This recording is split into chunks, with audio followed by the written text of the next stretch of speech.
இருக்கிறார்கள். ஆக இந்த சமூகத்திலே மேலானவர்களை, உயர்ந்தவர்களை, சிறந்தவர்களை உருவாக்குவதற்காக வேண்டி இந்த மதரசாவை ஆரம்பித்திருக்கின்றார்கள். நபிகள் நாயகம் ஸல்லல்லாஹு அலைஹி வஸல்லம் அன்னவர்கள் சொல்லுவார்கள், லா துஃபாரிகில் கலம ஃபஇன்ன ஃபீஹா வஅலியா கைருன் இலா யௌமில் கியாமா. ஓ தோழர்களே, நீங்கள் என்றைக்கும் பேனாவை பிரியாதீர்கள், பேனாவுடைய வாழுங்கள் என்று சொல்வார்கள்.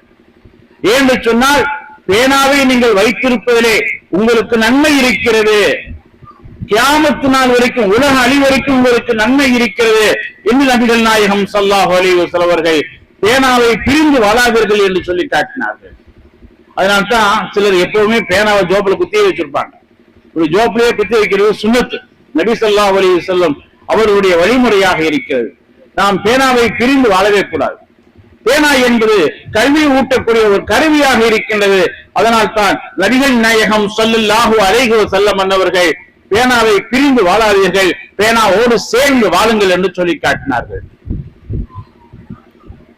ஒரு பையன் ஸ்கூல்ல இருந்து எப்ப பார்த்தாலும் நிறைய பேனா கொண்டு வருவான். அப்ப வாத்தியாரு அவங்க அப்பாவை கூப்பிட்டு, உங்க பையன் மற்றவருடைய பேனாலையா திருடிட்டு வந்துடுறான், என்னன்னு கேளுங்க அப்படின்னு சொல்லி அவங்க அப்பாட்ட சொல்றாரு. அவங்க அப்பா சொன்னாராம், நான் ஆபீஸ்ல இருந்து பேனா கொண்டாந்து கொடுக்குறேனே, அது உனக்கு பத்தாதா அப்படின்னு. உனக்கு அடிக்கடி நான் ஆபீஸ்ல இருந்து பேனாவை கொண்டு வந்து கொடுக்குறேனே, அது உனக்கு பத்தாதா, ஸ்கூல்ல வேற நிறைய பேனா எடுத்து வந்துடுறேன் அப்படின்னு. அப்ப வாத்தியார் கேட்டாராம், ஆபீஸ்ல இருந்து பேனாவை நீங்க எப்படி எடுத்துட்டு வர்றீங்க? ஆபீஸ்ல இருக்கக்கூடிய பேனாவை எடுத்து வந்துடுறேன் அப்படின்னு. உங்க குணம் தான் உங்க பையனுக்கும் பத்திக்கிருச்சு அப்படின்னு.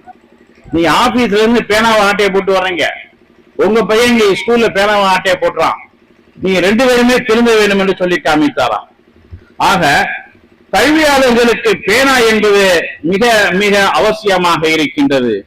நபிகள் நாயகம் ஸல்லல்லாஹு அலைஹி வஸல்லம் அன்னவர்கள் அழகாக சொன்னார்கள், ரப்பி ஸித்னி இல்மா, ரச்சஹா, எனக்கு கல்வியை நீ அதிகமாக்குவாயாக. இந்த பிரார்த்தனையை நபிகள் நாயகம் ஸல்லல்லாஹு அலைஹி வஸல்லம் அதிகமாக கேட்பார்கள், ரப்பி ஸித்னி இல்மா என்று.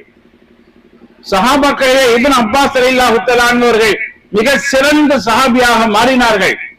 ரயீசுல் முஃபஸ்ஸிரீன், முஃபஸ்ஸிர்களுக்கெல்லாம் தலைவராக, குர்ஆனுடைய விரிவுரைக்கு அதிகமாக விளக்கம் சொல்லக்கூடிய ஒரு அறிவுரையின் தந்தையாக இப்னு அப்பாஸ் ரலியல்லாஹு அவர்கள் மாறினார்கள் என்று சொன்னால், அவர்கள் எப்பொழுதுமே இந்த ரப்பி ஸித்னி இல்மா என்ற இந்த துஆவை ஒவ்வொரு நாளும் 100 முறை தஸ்பீஹ் செய்யற மாதிரி செய்வாங்க.